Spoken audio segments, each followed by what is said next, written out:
बिस्मिल्लाहिर्रहमानिर्रहीम। अस्सलाम वालेकुम। कैपिटल टॉक में खुश आमदेद। आप गिलगित बल्तिस्तान के जो इंतखाबात हैं उसके नताइज से आप ख़बर आपको मिल चुकी है कि क्या इंतखाबी नताइज हैं, और जो अब तक की इतलात हैं उसके मुताबिक पाकिस्तान तहरीक इंसाफ जो है उसको तकरीबन 9 नशस्तों पर कामयाबी मिल चुकी है और वो एक अक्सरियती जमात बन के उभरी है। लेकिन दूसरी तरफ अपोजिशन ये भी कह रही है कि धांधली हो गई है और उसको सादा अक्सरियत भी नहीं मिली।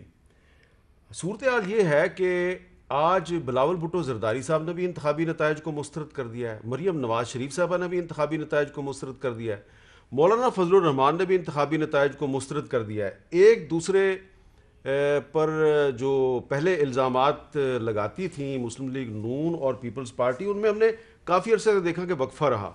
लेकिन आज जब दोनों इलेक्शन के नताइज को मुस्तरद कर रहे हैं तो मुस्लिम लीग नून ने आज एक बहुत सीरियस चार्ज लगा दिया पाकिस्तान पीपल्स पार्टी पे, पाकिस्तान तहरीक इंसाफ पे नहीं, पाकिस्तान पीपल्स पार्टी पे। किसने लगाया इल्ज़ाम? हाफिज हफीजुर रहमान साहब ने, साथ बैठे हुए हैं एहसन इकबाल साहब। जरा देखिए। गिलगित बल्तिस्तान की वोट की जो बेहरमती की गई है, इसमें हमारी, मैं जाती तौर पर यह समझता हूं कि एक सिंध के और वफाकी हुकूमत के वसाइल का मुकाबला यहाँ पे भरपूर रहा। सिंध हुकूमत ने करोड़ों रुपया गिलगित बल्तिस्तान में फेंका है, अपना कचरा साफ नहीं कर सके, अपना सिंध ठीक नहीं कर सके।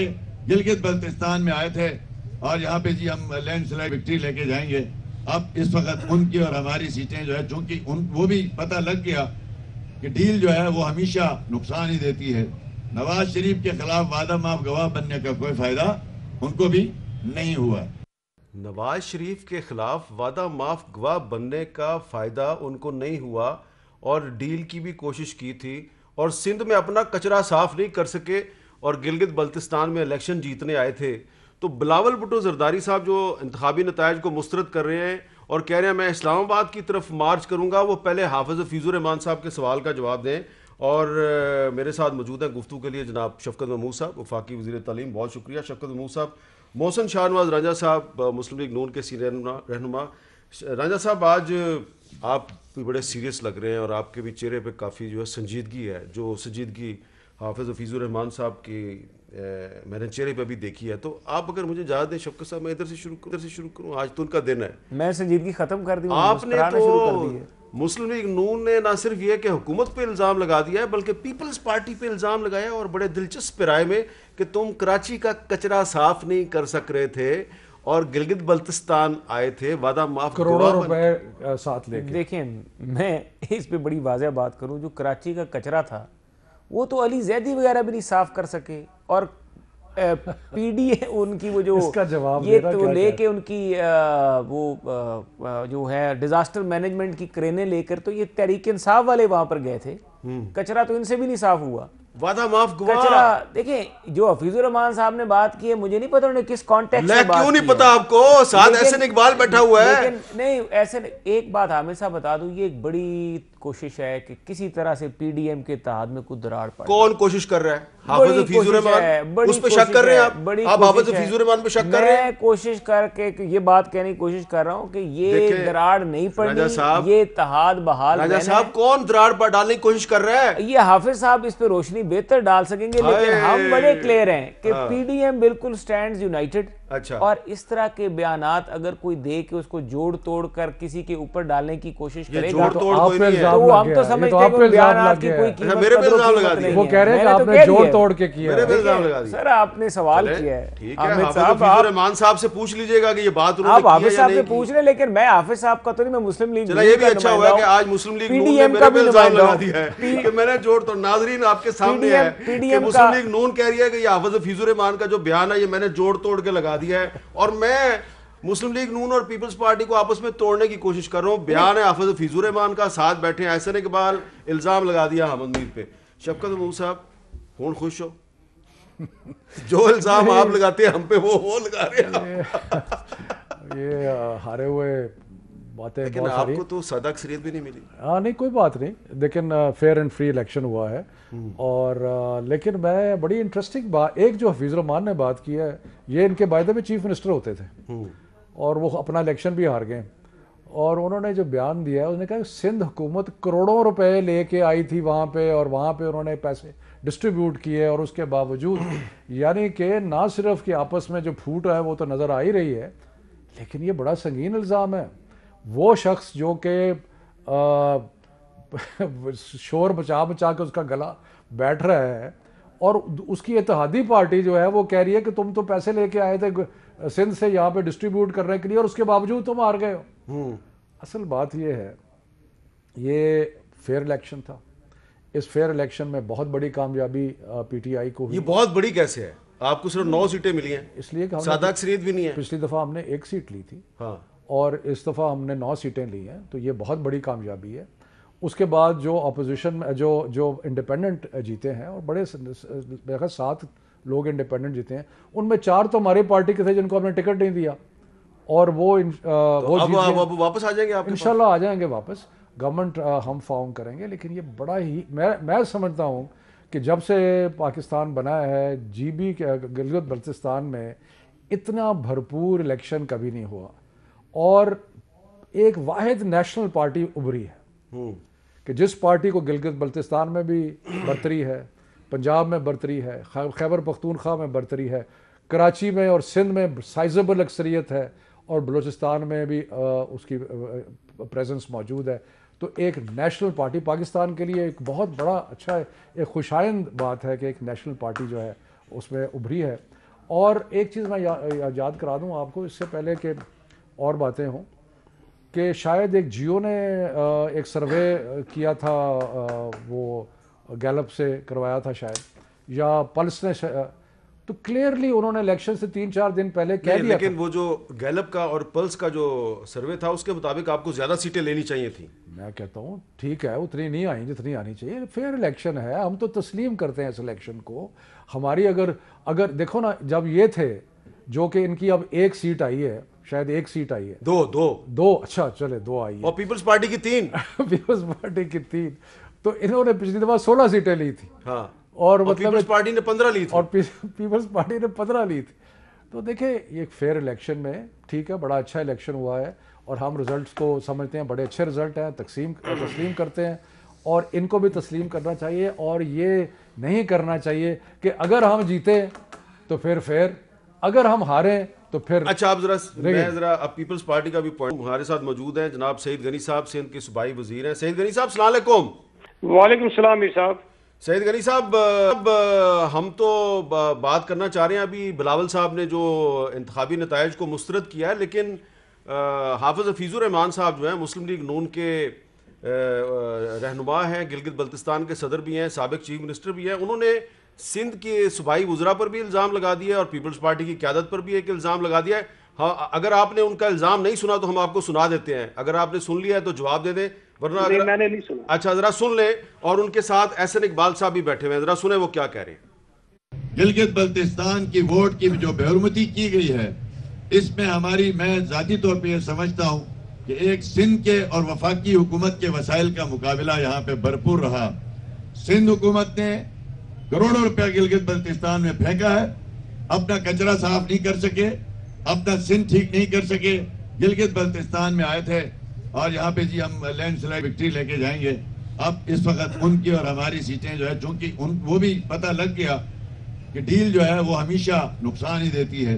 नवाज शरीफ के खिलाफ वादा माफ गवाह बनने का कोई फायदा उनको भी नहीं हुआ। जी सईद गनी साहब, एक तो उन्होंने कहा कि करोड़ों रुपया फेंका सिंध हुकूमत ने, गिलगित बल्तिस्तान में अपना कचरा साफ नहीं कर सके, यहाँ लैंडस्लाइड विक्ट्री लेने आए थे और नवाज शरीफ के खिलाफ वादा माफ गवाह बनने की कोशिश की, उसका भी फायदा नहीं हुआ।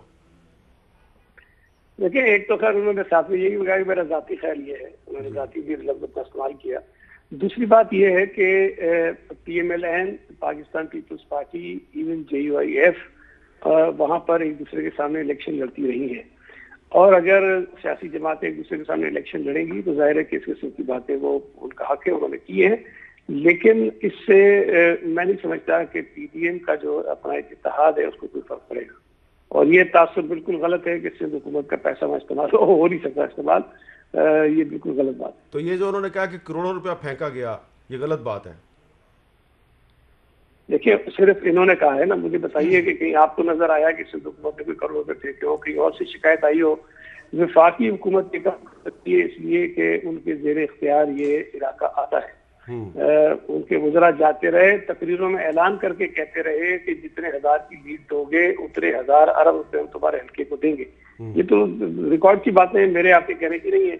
तो असल जो पैसे की बात थी या जो प्री पोल रिगिंग थी, जिस तरह कैंडिडेट्स तोड़े गए PMLN के, पीपल्स पार्टी के लोगों पे कोशिश की गई, एक आदमी हमारा गया, बाकियों ने मना किया और ये सबके सामने उनको कहा गया कि ये आजाद लड़ो या PTI के। चले अगर हम ये भी मान लें कि हाफिज हफीजुर रहमान साहब का जाती ख्याल है, तो वो ये कह रहे हैं जी कि पीपल्स पार्टी ने वादा माफ गवाह बनने की कोशिश की नवाज शरीफ के खिलाफ और डील का भी आपको फायदा नहीं हुआ। तो ये डील का इल्जाम किस पे क्यों लगा रहे हैं वो पीपल्स पार्टी पे? किसके साथ डील किया पीपल्स पार्टी ने? अब ये तो वही बताएंगे ना कि उनके जहन में क्या चीज थी, लेकिन बहरहाल जो यहाँ नुमाइंदे बैठे PMLN के वो उसकी वजाहत करेंगे। वो तो ये कह रहे हैं कि वो तो ये कह रहे हैं कि ये मीडिया जो है वो लड़ाने की कोशिश कर रहा है और हाफिज हफीजुर रहमान का जो बयान है उसको जोड़ तोड़ के हमने लगाया है आपके सामने। मैं क्या करूँ, देखिए वहाँ हमारे जो कैंडिडेट हाफिज हफीजुर रहमान के सामने इलेक्शन में खड़े थे जी, वो भी PMLN के खिलाफ और उनके खिलाफ कैंपेन करते रहे, ज़ाहिर के मुकाबला कर रहे थे। इसी तरह और हल्कों में भी जहां जहां हमारा मुकाबला था उनके कैंडिडेट की बात करते रहे। पिछली गवर्नमेंट जो थी GB में PMLN की थी, तो जाहिर उसमें बात होगी। तो ये कहना कि अगर उनके कोई एक कैंडिडेट ये बात कर रहे हैं उससे कोई पार्टी के दरमियान दूरियां पैदा हो जाएंगी, ये गलत है। इंतखाबात जब होंगे और अगर आम इंतखाबात भी हुए, पीपल्स पार्टी और PMLN अपने सामने एक दूसरे के सामने अगर इलेक्शन लड़ती हैं तो बातें तो इस तरह की होंगी। वैसे मैं इस बात को कोई इतना अजीब बात नहीं समझता हूँ, उनका कि उन्होंने की है, लेकिन ये मुनासिब बात उन्होंने की कि बैठे हुए थे तो उन्होंने कहा मेरा जाती ये मौका। चले बहुत बहुत शुक्रिया सईद गनी साहब। अब शफकत साहब आज बिलावल सवाल उठाया है और उसका जवाब मैं आपसे लेता हूँ। सुने जी बिलावल साहब ने क्या सवाल उठाया।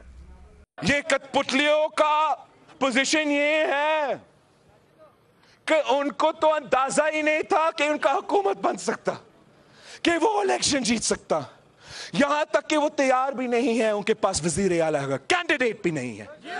मैं चैलेंज करता हूं PTI को, जीत रहे हो तो वजीर आला कौन बनेगा? कौन है आपका वजीर आला? बिलावल साहब पूछ रहे हैं कौन है आपका वजीर आला। मुझे थोड़ा सा तरस आ रहा है एक्चुअली बिलावल पे, इसलिए कि वो 3 हफ्ते लगाए उन्होंने वहाँ पे और उनकी लीडरशिप का बहुत बड़ा इम्तिहान था और बहुत सारे मीडिया ने बड़ी बातें की कि जनाब बिलावल जो है वो घर घर जा रहे हैं और हर जगह, और उसके बाद पिट गए वहाँ पे और 3 सीटें अपेरेंटली आई हैं। सो इतनी 3 हफ्ते बैठे रहे और हफीज़ुर रहमान साहब कह रहे हैं, मैं तो नहीं कह रहा, PMLN कह रही है कि सिंध हुकूमत ने पैसा भी बहुत फेंका वहाँ पे और उसके बावजूद इतनी बुरी तरह शिकस्त हुई है। तो मुझे एक्चुअली उसकी जिस तरह आवाज़ बैठ रही है, जिस तरीके से वो बात कर रहे हैं, उनको मेरा ख्याल है वक्त लगेगा ये सीखते हुए कि इस तरह जो पॉलिटिकल लीडर होते हैं वो इस तरह बातें नहीं किया करते। और अगर हमारा लीडर हमारा चीफ मिनिस्टर का कैंडिडेट नहीं है तो हमारा मसला है ना, हम बना लेंगे चीफ मिनिस्टर का कैंडिडेट, आपको क्या प्रॉब्लम है उससे? तो मेरा ख्याल है कि वो बर्दाश्त नहीं हो रही शिकस्त जो है और इसलिए ये कर रहे हैं, लेकिन मेरा ख्याल है वक्त गुजरने के साथ बेहतर हो जाएंगे। अच्छा मोहसिन साहब, क्या ये पॉसिबल है कि 3 पीपल्स पार्टी की हैं, 2 आपकी जमात की हैं और एक कोई आज़ाद उम्मीदवार जो है उसको मिला के, तो आप अपोजिशन का किरदार अदा करेंगे या आप भी कोई चीफ मिनिस्टर का उम्मीदवार ला सकते हैं? देखें, शफकत साहब ने बिलावल साहब के बारे में जो बात की है, मैं समझता हूँ इसका एक और रुख भी है। हाँ, इनका कैंडिडेट जिस वक्त अनाउंस होगा इनकी पार्टी टूट जाएगी। अच्छा, आप ये देखें, ये वक्त भी गुजर जाएगा, ये वक्त भी गुजर जाएगा, लेकिन वो भी देख मैं आपको लेंगे। बता रहा हूँ कि जो जिस तरह बुजदार साहब लेकर आए ना पंजाब में कैंडिडेट, अब अगर बुजदार साहब को ये दोबारा वोट ऑफ कॉन्फिडेंस लेके दें तो इनको पता चल जाएगा होता क्या है। अच्छा, गलती है वहीं पे फिर वही हो रही है कि वहां पर भी मशवरे देने वाले वही लोग आ रहे हैं मेरे ख्याल से जो नॉन इलेक्टेड किस्म के लोग हैं और वही हावी हो रहे हैं और वही मशवरे। अच्छा, एक और भी बात की है बिलावल साहब ने, वो जरा मैं चाहूंगा उस पर आप तबसरा करें। सुने जी, बिलावल साहब ने एक और भी बात की है। आप हमें मजबूर ना करें कि हम एक्सट्रीम पोजीशंस पे आ जाए, आप हमें मजबूर ना करें, आप सारे दरवाजे हम पे ऐसे ना बंद करें कि हम मजबूर हो जाए कि हम वो रास्ता ले जिससे हम पीछे नहीं हटेंगे। ये एक्सट्रीम पोजीशन क्या होती है जो मुस्लिम लीग नून की है वो? देखिए, ये बिलावल साहब इसको बेहतर वजाहत कर सकेंगे कि उनके आप पीडीएम में उनके साथी हैं, अभी तक आपको उनको समझ नहीं आई। हर सियासी जमात की एक अपनी एक्सट्रीम पोजीशन है। अच्छा। हमारी एक्सट्रीम पोजीशन से बिलावल साहब ने डिसएग्री भी किया है हाँ। कई जगहों पे, लेकिन अब वो लग रहा है कि वो आपकी एक्सट्रीम उनकी- पोजीशन को ज्वाइन करना चाह रहे हैं। तो ये तो अच्छी बात है अगर वो हमारे मौकफ से आके बिल्कुल एग्री कर जाते हैं। तो हम तो पहले ही समझा रहे थे इनको, और अगर वो बात क्लैरिटी है कि यहाँ पे रिगिंग हुई और तो फिर आप फैजुर रहमान साहब सही कह रहे हैं। उनके पास ऐसे सबूत आ गए, बिलावल साहब के पास अगर ऐसे सबूत आ गए, ये बड़ी इंटरेस्टिंग बात की है इन्होंने, सबूत हम पहले interesting समझा तो रहे बात थे है। उनको। बिलावल साहब ने कहा था ना कि नवाज शरीफ साहब के पास कोई ना कोई तो ऐसा एविडेंस होगा। हाँ। अब इसका मतलब है कि बिलावल साहब के पास भी ऐसा एविडेंस आ गया जिसकी वजह से उन्होंने ये कहा है कि हमें मजबूर ना करें। तो it means it's a very serious situation. It's a very very serious situation, very serious situation extremely, कि अगर ये तीनों पॉलिटिकल पार्टीज ये चीजें लेके एविडेंस लेके अगर आ जाती हैं तो मैं तो समझता हूँ कि दिस इज हालत ये है, तो बिल्कुल ही गेम इख्तिताम पे पहुंच जाएगी। हामिद, हालत ये है कि पहले ये 9 या 11 या कितने सितारे हैं जो इकट्ठे हुए हैं, और ऑलरेडी 11 अच्छा 11 सितारे हैं। वो 9 सितारे 77 में थे। सॉरी वो पता नहीं वो चलता, पीपल्स पार्टी के खिलाफ थे। सितारों का पता नहीं चलता ना। हाँ। तो ये जो 11 सितारे इकट्ठे हुए हैं, पहले भी इन्होंने हमारे खिलाफ जलसे कर रहे हैं, तो क्या फ़र्क पड़ गया? उसका रिजल्ट देख लें कि गिलगित बल्तिस्तान की अवाम ने इनको मुकम्मल तौर पर मुस्तरद कर दिया। मरियम साहिबा जो अपने आप को बहुत बड़ा क्राउड पुलर समझती हैं, 2 सीटें सिर्फ 6 दिन की कैंपेन, 7 दिन की कैंपेन। अच्छा 2 सीटें, और बिलावल जो 3 हफ्ते से वहाँ हर गली कूचे में पहाड़ों की वादियों में बेचारा फिर रहा है। 3 सीटें, 3 नहीं, 1 महीना। 1 महीना? हाँ। चलो 1 महीने से वहां पे हैं, तो आप अंदाजा लगाए ना, 1 महीने की कैंपेन बिलावल की है और मरियम नवाज की 6-7 दिन की कैंपेन है। उसने 3 सीटें निकाली हैं, मरियम नवाज ने 2 सीटें निकाली हैं। तो आपका कुछ मतलब तो क्रेडिट देना। आपका मतलब है कि मरियम की ज्यादा वहां पे है। अब ये आप जाने और पीडीएम जाने, आपकी पसंद नापसंद जाने, हमें उससे कुछ गर्ज नहीं है। मैं सबको एक बात बताऊंगा, ये बात इनको जरा समझनी चाहिए कि इन दोनों के पास तो एज का बेनिफिट मौजूद है। Edge is on their side. Bilawal ने अगर एक कैंपेन किया और मरीम नवाज साहब ने एक कैंपेन किया, उनकी तो भी सियासत का आगाज हो रहा है। पॉलिटिकल रियलिटी में जाके उन्होंने खुद कैंपेन्स लॉन्च की और स्पेयर हेड की हैं, तो उनके तो आगे अल्लाह सबको लंबी ज़िंदगी दे, लेकिन एज का तो फैक्टर उनकी फेवर में है। तो अगर आज उन्होंने जाके एक ऐसी डोमेन में जो कि हमेशा फेडरल डोमेन रही है और वफाकी हुकूमत मरकज़ ने हमेशा वहाँ पे वाज़े और भारी अक्सरियत हासिल की, इनको इतना बड़ा डेंट डाल दिया है कि ये सिंपल मेजॉरिटी भी नहीं ले सके, तो ये इस जमात के लिए भी लम्हा फिक्रिया होना चाहिए। आपका मतलब है कि 2035 में वो दोनों जिनको ये कहते हैं कि अभी उम्र में कम है, तजर्बे में कम है, उन दोनों ने जाके इतना डेंट डाल दिया है, तो ये होश के नाखून तो लेने चाहिए। आपका मतलब है कि 2035 में हमें डरना चाहिए कि आज से 15-20 साल बाद 2035 कह रहे हैं ना कि जी अभी नौजवान हैं, अभी तो शुरू कर रहे हैं, तो मतलब लुगत तो फिर तभी आती है ना, 15 साल और ऐड कर लें 2035 में। ये तो पॉइंट इज, देखें पॉइंट इज, ये तो अल्लाह को पता है। जमहूरी होने का एक रास्ता ये भी है, और ये दुनिया में नज़र आ रहा है। आपको अमेरिका में देखें क्या हो रहा है, और जो कितनी लान तान हो रही है वहाँ पे एक दूसरे के साथ। पॉइंट इज़ कि आप इलेक्शन हार गए हैं, इलेक्शन आपको तस्लीम करना चाहिए। आप ये कहें कि जी हमें मेजॉरिटी नहीं मिली, चलो मेजॉरिटी नहीं मिली, हम कोशिश करेंगे, 4 हमारे अपनी पार्टी के लोग थे जो इंडिपेंडेंट जीते हैं, उनको हम साथ मिला के हम हुकूमत बना लेंगे। लेकिन इलेक्शन फेयर तो उनमें से एक साहब जो है उनके बारे में मुझे पता है, वो कहते हैं मैं चीफ मिनिस्टर बनाएंगे तो आऊँगा, वरना नहीं आऊँगा। चलें, वो नहीं आएगा तो कोई और आ जाएगा। All I am saying is, मुझे नहीं पता अंदरूनी वाला वहाँ पे हालात क्या है, लेकिन मैं ये समझता हूँ कि जमहूरी कदरों के लिए और हमारे मुल्क में जमहूरियत के लिए ये बड़ा ज़रूरी है कि वो इलेक्शन जिसको आपने भी देखा, मैं बल्कि हैरान हुआ और मैंने ट्वीट भी किया कि इस सर्दी के मौसम में इतनी लंबी लंबी कतारें, औरतों की कतारें, और इतनी पीसफुल पोलिंग हुई, सारे दिन कुछ नहीं हुआ, बड़े आराम से पोलिंग हुई, रिज़ल्ट आया सर्वेज़ के मुताबिक आया रिज़ल्ट, या जो आप कह लें चलें सर्वे से थोड़ा सा कम आया, ज़्यादा नहीं आया, कम आया। तो उसमें बेहतर यही है कि अगर ये अपने आप को जमहूरी समझते हैं, या तो ये कह दें कि जनाब जब तक हम नहीं जीतते हमें कोई इलेक्शन कबूल नहीं है। अच्छा, तो अगर जमहूरी है तो कबूल करें and let us move on. अच्छा, वैसे आज आसिफ जरदारी साहब की और नवाज शरीफ साहब की टेलीफोन पर बड़ी लंबी चौड़ी गुफ्तगू हुई है, उसमें भी कुछ चीज़ें तय हुई हैं, शायद आपको उनका नहीं पता क्या तय हुआ है, नहीं पता ना आपको? आप बता दीजिए जी, मुझे नहीं पता। अच्छा आपको नहीं, मैं तो फिर मैं आपको तो बिल्कुल नहीं बताऊंगा। ना बताइए, आवाम को बता दीजिए। आवाम को बता दूं? आप आवाम को बता दो, मुझे ना बताएं। मुझे आपने वैसे कमरे में बता देनी है सारी। हाँ, ये वो आपको मैं लहदा वैसे बता दूंगा। उसमें बड़ी अहम बातें तय हुई हैं। जरदारी साहब और नवाज शरीफ साहब की तकरीबन 35 मिनट लंबी गुफ्तगू हुई है और उसमें ये तय किया उन्होंने कि सिर्फ गिलगित बल्तिस्तान का जो इलेक्शन है इस पर हमने एक दूसरे के साथ एहतजाजी तहरीक में ताउन नहीं करना, इस तहरीक को सिर्फ सड़कों पर नहीं चलाना, इसको पार्लियामेंट के अंदर भी लेके जाना है और पंजाब और बलोचिस्तान तक भी फैलाना है। तो मज़ीद तफसीलात जो है वो फिर आपको बताएंगे। एक वक्फा लेते हैं, वक्फे के बाद दोबारा मिलते हैं।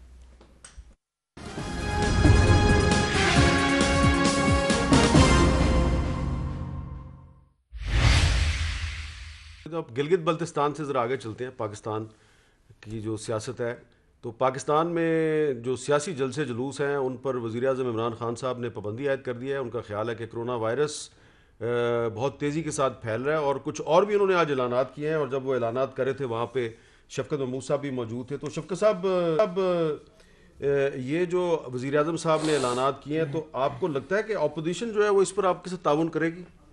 देखिए, करना चाहिए।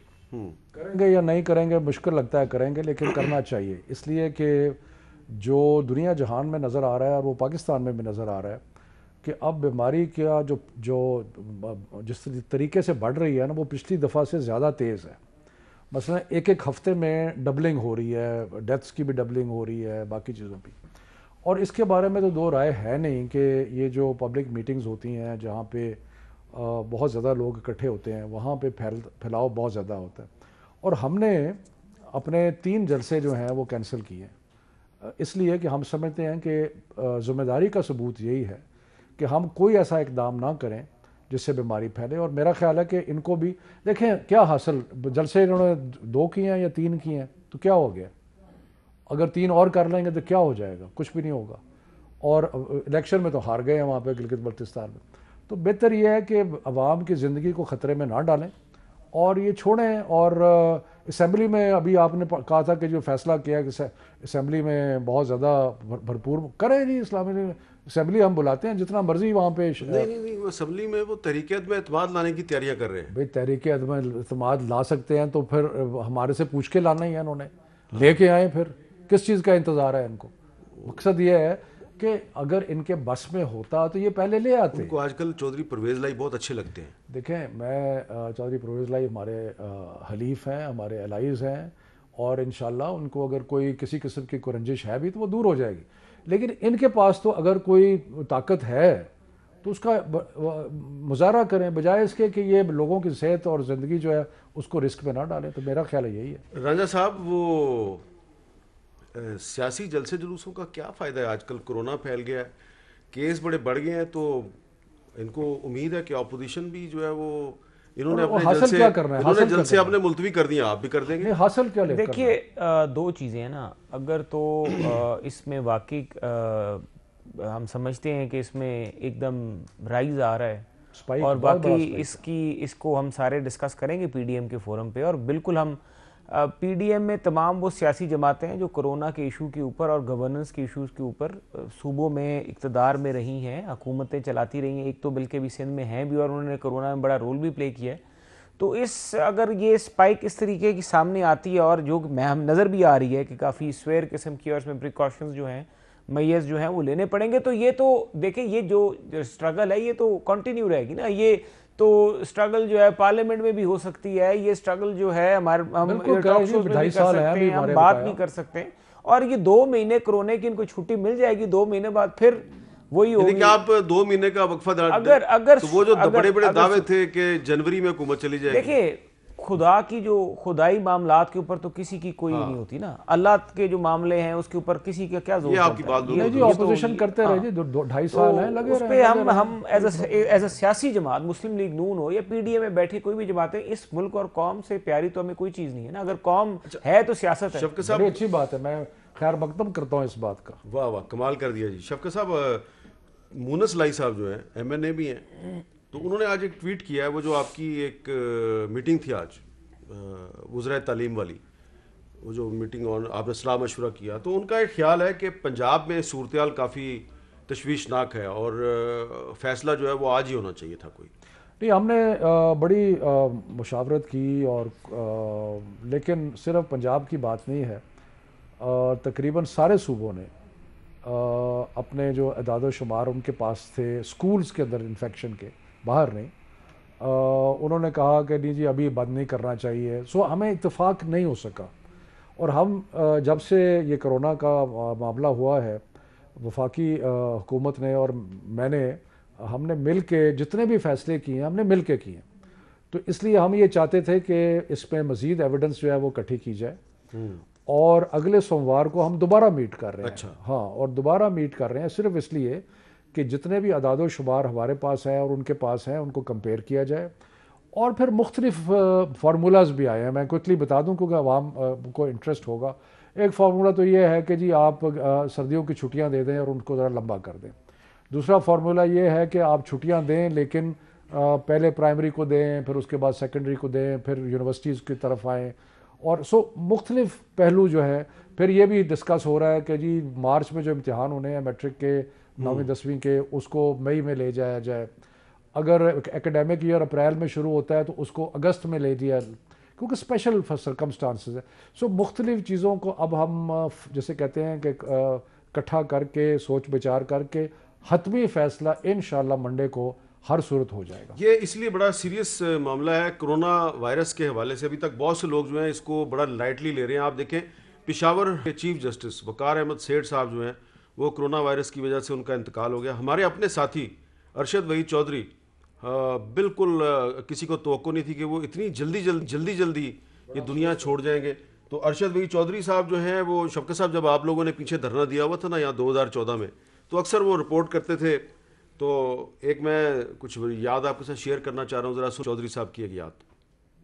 वज़ारत दाखिला ने जो यहाँ पे उनके मातहत इदारे हैं और पैरामिलिट्री फोर्सेज की जो खिदमात हासिल की हैं उनको आज फिर एक दफ़ा रेड अलर्ट किया और बहुत ज़्यादा तशवीश पाई जा रही थी इस्लामाबाद में और कि आज कुछ ना कुछ होने वाला है। लेकिन जो पार्लियामेंट से हमने जो सियासी जमातें और ख़ास तौर पर जो हुकूमत के ऐवानों में लोग हैं उनसे जब हमने मालूम किया तो कतन किसी किस्म का भी उनका इरादा नहीं है हुकूमत की तरफ से कि वो इन लोगों को ये मौका दें कि वो इस बात को जवाब दें कि हुकूमत ने उन पर चढ़ाई की है या किसी तरह का क्रैकडाउन किया है।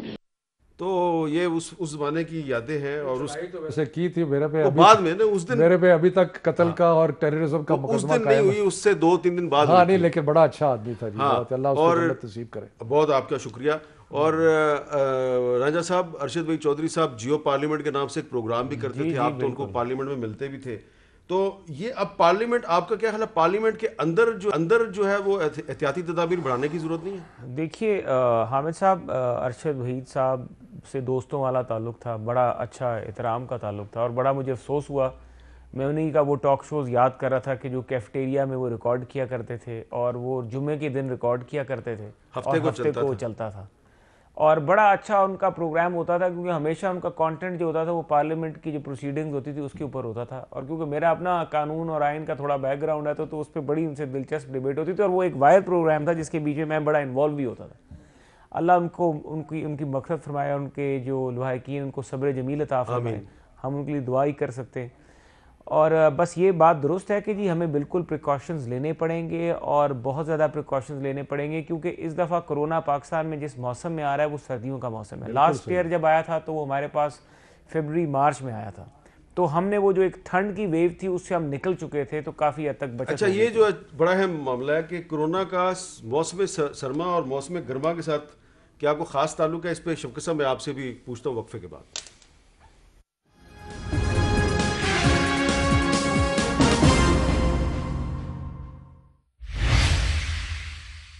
सिंध के वज़ीर-ए-आला जनाब मुराद अली शाह साहब भी कोरोना वायरस का शिकार है। अल्लाह ताला उनको भी सेहत अता फरमाए।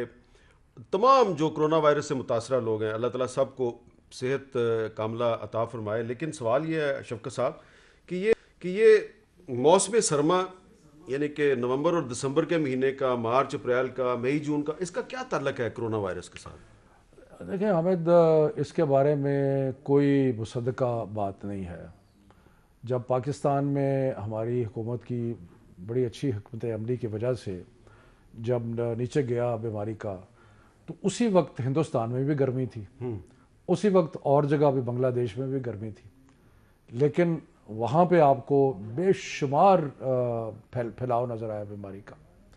तो इसलिए ये कहना कि मौसम का शायद एक बात पे तो असर ज़रूर है कि आपको पता है कि पहले भी सर्दियों में लोगों को फ्लू ज़्यादा होता था, बल्कि हर साल मुझे याद है हम कहा करते थे आजकल कुछ चीज़ फैली हुई है, यानी कि कोई थोड़ी सी फैलाव होता था लेकिन वो एक कंट्रोलेबल किस्म की फ्लू होती थी। लेकिन ये सो अगर ये भी फ्लू की किस्म है और लीथल किस्म की, यानी कि ख़तरनाक फ्लू की किस्म है, तो यकीनन सर्दियों में वो ज़्यादा है। अब आपको नज़र आ रहा है कि जितने भी वेस्टर्न हेमिस्फेयर के ये जो ज़्यादातर लोग ये ममालिक हैं यूरोप के, अमेरिका के वगैरह, इधर वहाँ पे बहुत ज़्यादा फैल रही है और ये डबल से ट्रिपल होती नज़र आ रही है। उसकी वजह एक ये भी हो सकती है कि वहाँ पे सर्दी है, लेकिन मेरा ख्याल है कि इसके बारे में हतमी राय जो है ना वो अभी तक मैंने तो कहीं नहीं पढ़ी। बहरहाल हमें एहतियात करनी चाहिए और जैसे ही हम स्टूडियो से बाहर निकले फ़ौरन मास्क पहन लें। जी बिल्कुल। और आप भी जब घर से बाहर निकले, मेरा ख्याल है आइंदा तो हमें स्काइप पे बहुत एहतियात करनी अच्छा चाहिए। हाँ, वैसे हालात ऐसे हैं, हालात ऐसे बन रहे हैं। मोहसिन शाहनवाज रंजा साहब, मुझे मुनीर औरकज़ई साहब जो हैं MNA थे, आपके साथ जी जी बिल्कुल, और मेरे बड़े पुराने दोस्त थे, मुझे अभी तक भूलते ही नहीं है मुनीर औरकज़ई साहब। सर देखें वो मुनीर साहब देख लें, अभी कई ऐसे लोग हैं हमारे लेफ्ट राइट देखें जो हम समझते नहीं थे कि इनको तो इस कौमी तरह असम्बली का इजलास ऑनलाइन नहीं हो सकता?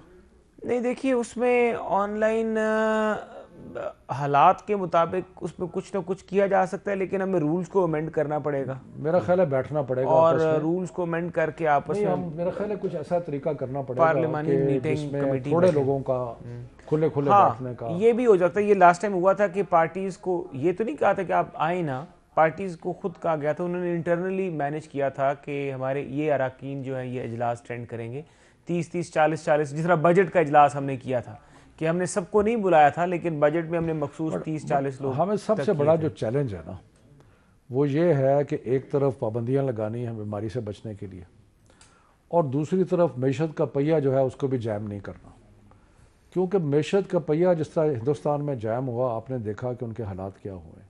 सो ये बड़ा एक डेलिकेट बैलेंस है जिसको कायम रखना पड़ेगा। अच्छा, पिछले साल मुझे याद है कि मौलाना फजलुर रहमान साहब जो हैं वो बड़े शोर थे, नवंबर-दिसंबर तक इमरान खान की हुकूमत चली जाएगी।